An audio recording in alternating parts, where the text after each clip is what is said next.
السلام علیکم ملګرو، تاسو ګورئ النخیل مارکیټینګ او زه یم احمد زبیر په ملټي ګارډن B17 اسلام آباد کې دا یو ښایسته کور د خرڅېدا دپاره راغلی. دا 10 مرلې کور دی.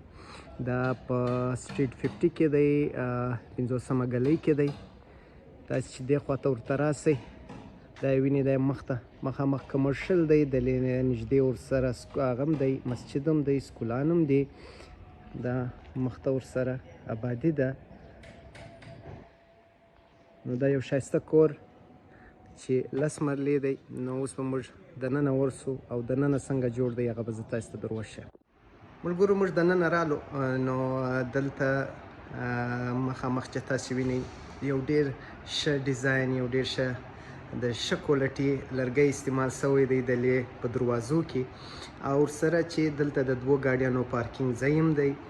او چې موږ راسو دلته یو جدا د کور څخه جدا یو میهمانخانه ده.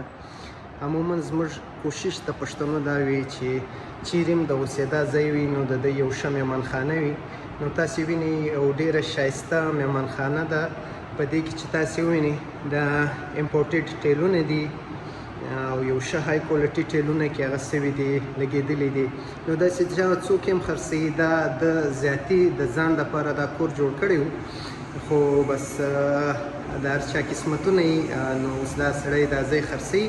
نو تاسې د کار څه اندازه واخلئ چې هغه کله هم چې څوک شوقي نو هغه داسې کار کوي په خپل کور کې چې د ځان لپاره یې کوي، انسان د ځان د اوسېدا لپاره یې کوي. نو تاسې د لرګی وګورئ، تاسې د ډیزاین وګورئ، تاسې د پنکې شئ.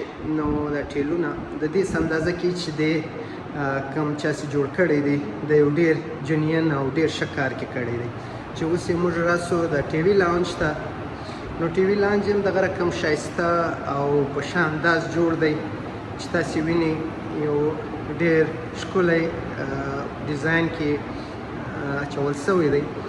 نو دا کمره ده، ټوټل تقریبا 9 کمرې دي او 4 لاندې دي، 4 پورته دي، او یوه دانه چې کوم سروینټ کوارټر ورته وایي هغه یوه دانه پورته ده. نو دا یې وینئ د واشروم دی او دا کمره ده. ښه پراخې کمرې دي. ټوټل مازدرتو لاندې فلور کې 4 کمرې دي سره د بیټکه، او پورته هم 4 دي او یوه دانه پورته ده په چت کې. تاسې وینئ داسې ښې خلاصې کمرې دي، ښه د کوالټي کار کې شوی دی. تاسې د المارۍ ته وګورئ، المارۍ هم دغه رقم ښې زبردست ده، ښه زورور لرګی کې استعمال شوی دی، ښې غټې غټې المارۍ دي. دغه رقم یې چې کوم موږ واشرومانو ته راسو هغه هم ډېر ښه واشرومان جوړ کړي، ښه غټ غټ. نو دا یو ډېر ښه کور یې جوړ کړی، د ښه محنت یې ورسره کړی، ښه کار یې کې کړی دی. نو دا د لاندې پورشن و. نو اوس به د خیره موږ ولاړ سو پورته پورشن ته. پورته پورشن به تاسو ته در ښکاره کړم. جی ملګرو، موږ راپورته سو 2م چت ته. نو څنګه چې 2م چت ته تاسې راسئ نو د اوله کمره چې ده په دې کې تاسې وینئ چې د دې ډیزاین چې دی د لاندې چت د ډیزاین سره مختلفه دی او دواړه په خپل انداز کې ډېر ښه خوند کوي. عموما کوم کورونه چې ما وختي کتلي وو په هغه کې د لاندې او د پورته کمرو ډیزاین یو رقم و، خو د دې ډیزاین جدا دی او هغه رقم خوند کوي، ښایسته دی. نو تاسې وینئ ښه فراخي کمره ایزه بیټک هم استعمالولی شئ چې راسئ دا رقم. نو دې څه اندازه واخئ نو چې څنګه کار شوی دی، دې سړي د زړه څه کار کړی دی او دا کوم ډیزاین یې تاسې وینئ چې د دې څه ټي وي لاونجي کمرې د هر ځای خوند کوي. نو یو جنین کار شوی، یو ډېر ښه کار شوی دی دلته. نو کمرو ته یې راسو، د پورته چت کمرې هم دغه رقم څنګه د چت ډیزاین یې دی هغه رقم یې د کمرو ډیزاین ورکړی دی. نو یو ډېر ښه کار شوی، یو د محنت کار چې څوک یې خپل ځان د خپل اوسېدا دپاره کوي نو هغه دا رقم ښه د های کوالټي کار کوي. نو یو ډېر ښه په ډیزاین جوړ، یو ډېر پراخ کمرې واشرومان.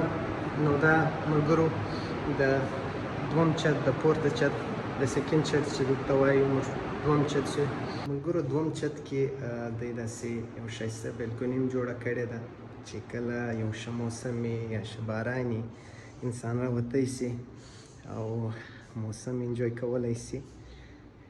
نو تاسې وینئ یو ښه پراخه ښه خوندوره چې دلته انسان کرسۍ یا د ملګرو سره کښېني یا د فیملي سره. نو ډېر یو فیملي ځای جوړ کړی په یو فیملي ماحول کې، یو ښه ماحول کې، یو ښه سوسایټي کې په اسلام آباد کې. نو دا یو ډېر ښایسته کور او یو ډېر خوندور جوړ شوی. نو اوس به موږ ولاړ شو پورته چت. ملګرو دا موږ چت ته رال، نو چت یې هم دغسې ښایسته په خوند جوړ کړی. نو په چت کې چې دی هغه یو کوارټر روم دی. نو هغه کوارټر روم یې یو ډېر ښه جوړ کړی، ښه پراخه. نو تاسې د دې څه اندازه واخئ چې دې سړي په دې کور باندې ډېر محنت کړی، ډېر خرچه یې کړې ده او ډېر ښایسته یې جوړ کړی دی. نو زموږ همیشه کوشش دا وي چې تاسې ته داسې ځایونه وښیو، تاسې ته داسې ځایونه مخته راولو چې هغه فایده هم لري او د اوسېدا قابل هم وي او سباوون هم لري. نو انشاءالله دا ځای هم دغسې دی. نو چې سبا هر څوک کې اوسي نو انشاءالله دلته به د ژوند خوند واخلي او دا ځای چې دی دا هم دغه رقم به انشاءالله ښایسته او خوندور جوړي. نو زموږ د لې نمبر دی په ویډیو کې، موږ ته د پراپرټي په لحاظ په اسلام آباد کې په راولپنډي کې زموږ سره حال نیوی سئ. نو انشاءالله زموږ به کوشش دا وي چې دغه رقم تاسو ته به نور د فایدې او د اپورچونیټیز کم ځایونه یي، پلاټونه یي، که اپارټمنټس یي، که کورونه یي، انشاءالله تاسو ته بیا مخته راولو.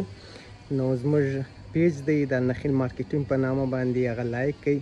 زموږ یوټیوب چینل دی النخیل مارکیټینګ په نامه، هغه سبسکرایب کړئ، شیر یې کړئ. نو انشاءالله تاسو ته به دغسې موږ د فایدې کم انفارمیشن یي، کم معلومات یي او کم اپورچونیټیز یي انشاءالله تاسو ته بیا مخته راولو. موږ زه بیرته اجازت ورکړئ. کور ودان، ډېره مننه.